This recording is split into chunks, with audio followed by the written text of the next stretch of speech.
Wir fangen an mit Indset. Das ist ein weltweit führender Wirtschaftsphilosoph, für alle, die das nicht gewusst haben, und ein gefragter Sparringspartner für internationale CEOs und auch für politische Führungskräfte. Und er hat einen Ansatz der praktischen Philosophie kreiert und er ist einer der gefragtesten Denker unserer Zeit.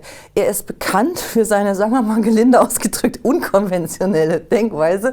Er hat provokante Thesen und eine echte Rockstar-Attitüde. Der Anders hält heute mit uns inne und resümiert, was der aktuelle Status Quo unserer Gesellschaft ist und wozu wir jetzt alle bitte Nein sagen müssen. Okay, also hier ist der Mann mit dem Spitznamen Rock'n'Roll Plato, Indset.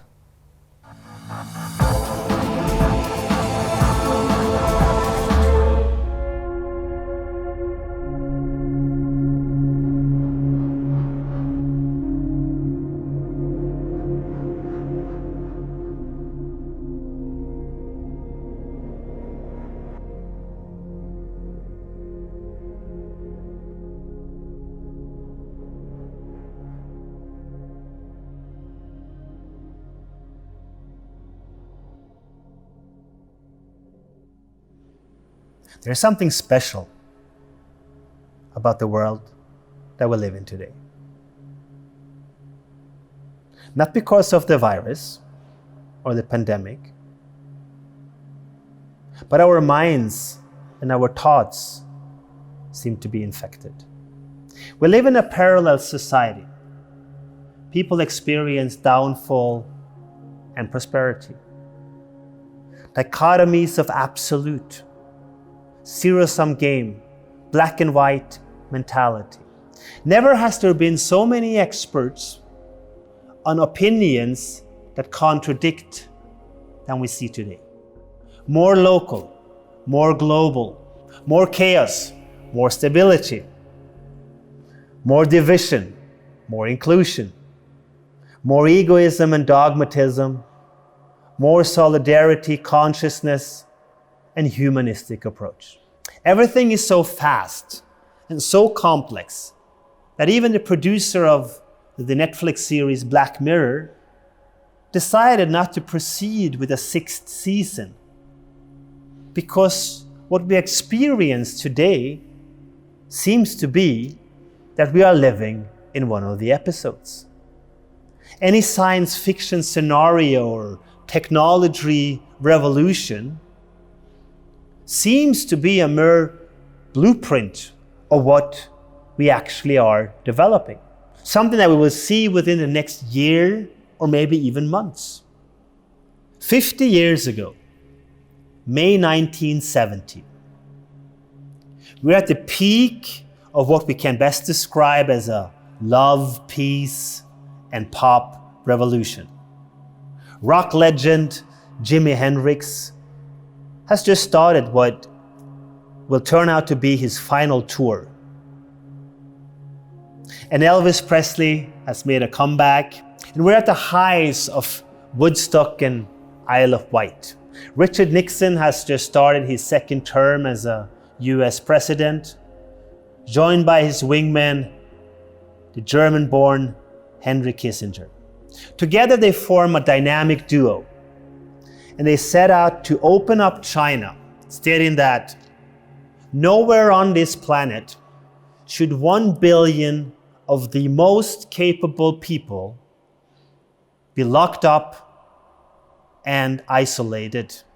And they take on a journey to visit the leader of the Soviet Union, Brezhnev, to discuss how to denuclearize and to sign an agreement that would finally lead to ending the Cold War. They communicate that they will start to take back and withdraw the troops from Vietnam of a war, a terrible war that has been going on since 1955. The first global Earth Day has just been initiated. The closeness to nature, the appreciation of nature, and that we rethink our consumption is on the agenda. NASA visionary Robert O'Payne has come up with a plan to have a permanent base on the moon and have communicated to Richard Nixon that he wants to have a manned spaceship sent to the planet Mars within only 10 years. The German economic miracle, das Wirtschaftswunder, has driven the economy to new heights of globalization, reaching the same levels that we had back in 1910, where 30% of the world economy is done with import and export and trade between the countries. May 1970, the signs are of love and peace and global cooperation, of a prosperous future driven by rapid progress in science and technology. What just happened? Here we are, May 2020. We have just woken up from a giant nap, some kind of awake dream state. Of course, we know in a retrospect what happened with Nixon. He will for always be known for the Watergate scandal. We had oil crisis and inflation. And today we also have a notorious liar as the most powerful person in the world. And we are grappling with the limits of growth, just like in the 70s. And we are also confronted with an ecological collapse and a digital tsunami.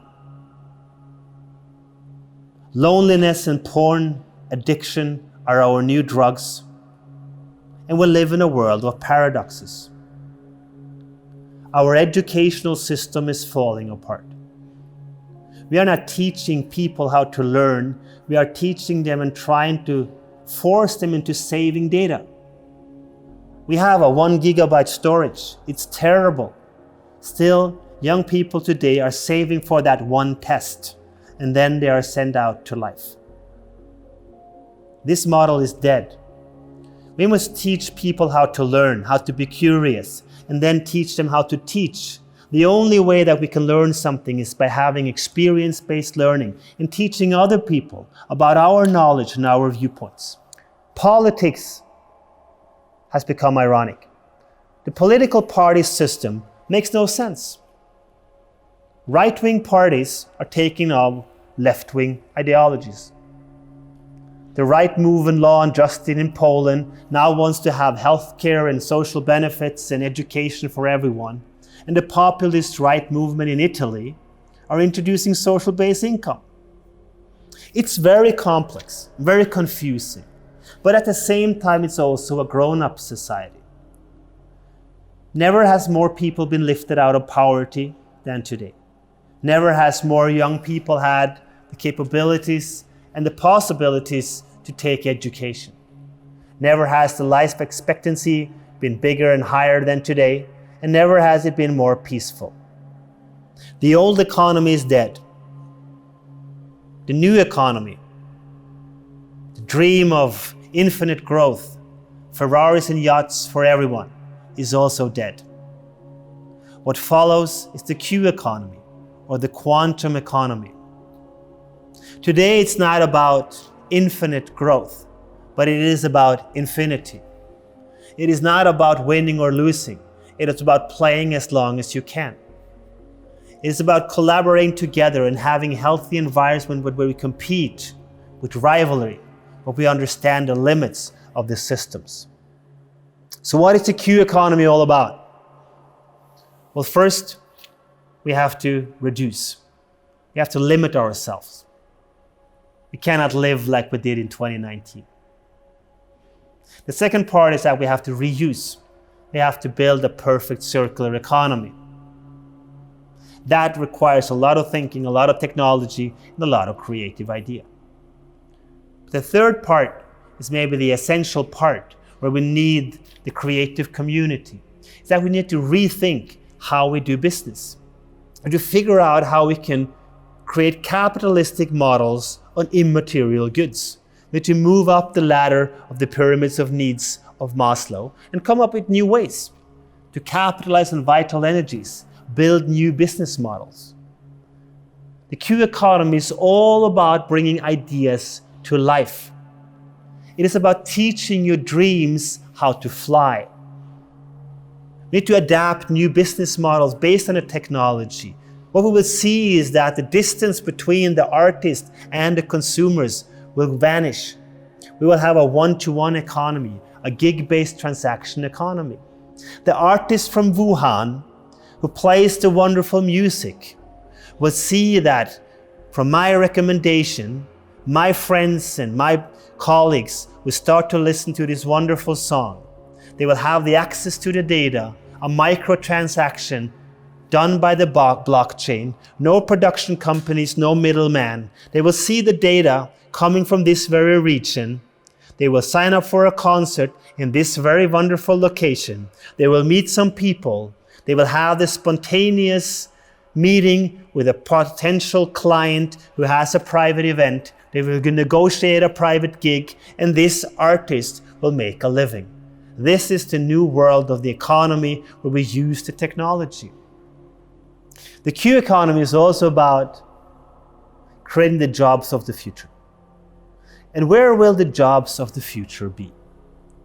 My bet is that it will be if we can combine technology and engineering with what it means to be a mensch, to be a human being. We need engineering and a deeper understanding of human beings. For that, we need psychology, philosophy, and we need art. We need to create cultural engineers. We need to create a culture of participation, collaboration and cooperation, trust amongst people from various disciplines. We have a tradition in Europe of Dichter und Denken, of people that dig into art and want to understand psychology. We have a tradition in Europe on quantum technology, on the philosophy of mind, the science of consciousness. 100 years ago, the pioneers of quantum physics, the technology revolution that's just ahead of us, started in Europe. 100 years later, all of this come together when disciplines merge. If there's one lesson that we can learn, then it is that we neglected to see the obvious. We were not capable of taking a different perspective of things. Today we need people that can see the underlying forces that are changing the world as we speak. We need people that can create their own Weltanschauung, a plausible, validated, and objective view of how the world operates. Now, through this period of time, this confusion that we are now experiencing, it becomes clear that 2019 might go down as the high mark of our society, the closest we could get to a utopian dream of a prosperous future, of wealth and equality.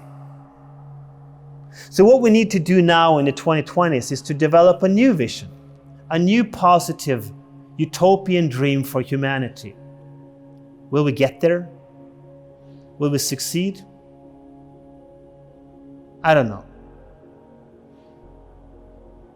But isn't it this that can give us some kind of meaning to life? The search for wisdom and truth, the underlying structures of our reality. For me, I want to die trying. Now is the time to be heard. To let go of the bullshit and the buzzword bingo and the blah blah, the political correctness. What we need is an intellectual and creative rebellish revolution. Say no to rules. Go out and break some laws. But do it in a way that you inspire other people, so that you will not get punished or convicted. Push the borders. There's never been a better time to bring your ideas to life. Never has the creative community been more needed than today. We need cultural engineers. We need a culture of participation. We need some kind of conscious revolution. And we need to strive for a society of understanding. Rebels, freaks, outliers, creative disruptors, artists of any kind. To all you people who do not have a degree in something that you are passionate about, now it's your turn. Let us together rediscover the art of thinking and the art of doing business.